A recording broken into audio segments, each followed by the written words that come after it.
Another question I have, and I know you've kind of summarized for us, but I can't let go of this question. How do you differentiate working this centered set approach out between a smaller church and a much larger church where the anonymity is just easy to do? And that's why people go there, is because of the anonymity. How do you help people do that? Or does this differentiate? Yeah, no, I think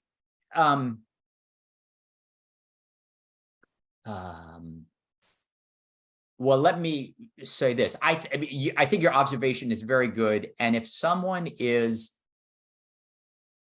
just a spectator in a large church, I would say it is still valuable to preach, teach in a centered way. So the language is more centered than bounded or fuzzy.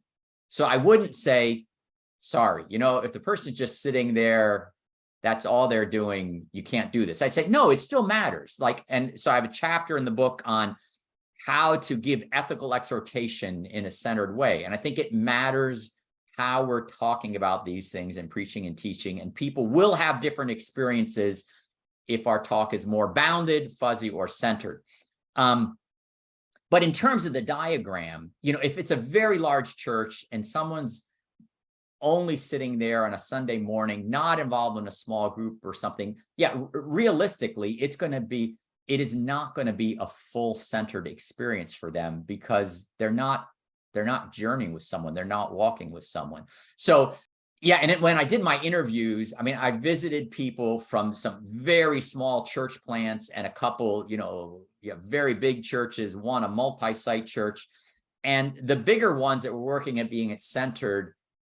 It was very clear that their small groups, their weekly meetings were of vital importance, and they emphasized that to people. One of them even to the point of saying, every couple months they would say, if you are not part of one of these midweek house groups, then maybe this is not the church for you. Maybe you should be. And that's a really centered statement, right? They're not being bounded, like you can't come, but they're not being fuzzy. They're saying, this is who we are. We think this is so important that if you're not going to do this, this might not be the place for you.